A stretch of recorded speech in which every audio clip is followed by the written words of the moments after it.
அன்புள்ள கன்னி ராசி அன்பர்களே வணக்கம். இந்த வார ராசி பலன். கன்னி ராசி அன்பர்களுக்கு 6ஆம் இடத்தில் செவ்வாய், புதன், ராகு. அதில் செவ்வாய் பகவானும் ராகுவும் 6இல் இருப்பது நன்மை. உடன் பிறப்புகளால் நன்மைகள் கிடைக்கும். பங்காளிகளுக்குள் உள்ள பிரச்சனைகள் அனைத்தும் மறையும்.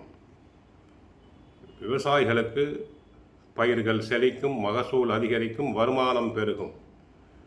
6ஆம் இடத்தில் ராகு இருப்பதால் வெளிநாடு செல்ல விருப்பம் உள்ளவர்கள் தாராளமாக செல்லலாம்.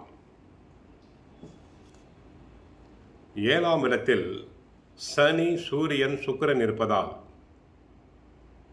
பணம் கொடுக்கல் வாங்கல் விஷயத்தில் சற்று கவனமாக இருத்தல் வேண்டும். யாருக்கும் கடன் கொடுக்கக்கூடாது, கடன் வாங்குதலும் கூடாது, ஜாமீன் போடக்கூடாது. தொழில் வியாபாரத்தில் கிடைக்கும் வாய்ப்புகளை நல்லபடியாக பயன்படுத்தி கொண்டால் எதிர்காலத்தில் சிறப்பு பெறுவீர்கள். குரு பயிற்சி வரை பொறுமையாக இருத்தல் வேண்டும். தொழில் தொடர்பான கணக்கு வழக்குகளை சரிவர பராமரிப்பது நல்லது. உத்தியோகத்தில் உள்ளவர்களுக்கு சக ஊழியர்களால் சில இடையூறுகள் இருக்கும். மாணவர்களுக்கு கெட்ட சகவாசம் கூடாது. பெற்றோர் சொற்படி, ஆசிரியர் சொற்படி கேட்குதல் வேண்டும். 6ஆம் இடத்தில் 2 வலுவான கிரகங்கள் செவ்வாய், ராகு இருப்பதால் உங்களுடைய வெற்றிக்கும் முன்னேற்றத்திற்கும் உதவி புரியும். கலைஞர்களுக்கு நல்ல வாய்ப்புகள் கிடைக்கும்.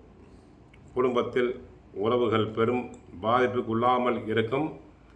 சற்று கவனத்துடன் முயற்சி செய்தால் நீங்கள் விரும்பிய பல காரியங்களை எளிதாக செய்து முடிக்கலாம். விரயஸ்தானத்தில் கேதுவும் 7ஆம் இடத்தில் சுக்கிரன், சனி இருப்பதால் கணவர் அல்லது மனைவியின் ஆரோக்கியத்தில் கவனம் தேவை.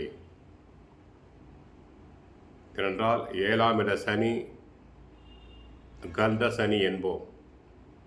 வண்டி வாகனத்தில் செல்லும் போது கவனம் தேவை. சனியும் சூரியனும் இணைந்திருப்பதால் தந்தை மகன் உறவில் சிறப்பில்லை. தந்தை மகனுக்கு இடையே வாக்குவாதங்கள் உண்டாகலாம், கருத்து வேறுபாடுகள் உண்டாகலாம். உடல் நலனில் சற்று கவனமாக இருங்கள். செலவுகள் செய்வதில் திட்டமிட்டு செயல்படுங்கள். 21ஆம் தேதி காலை 2:29 முதல் 23ஆம் தேதி காலை 4:14 வரை சந்திராஷ்டமம் உண்டு. சந்திராஷ்டம தினத்தில் கவனமாக இருத்தல் வேண்டும். யாருடன் பழகும் போதும் எச்சரிக்கையாக பழகுதல் வேண்டும். கவனமாக சென்று வாருங்கள்.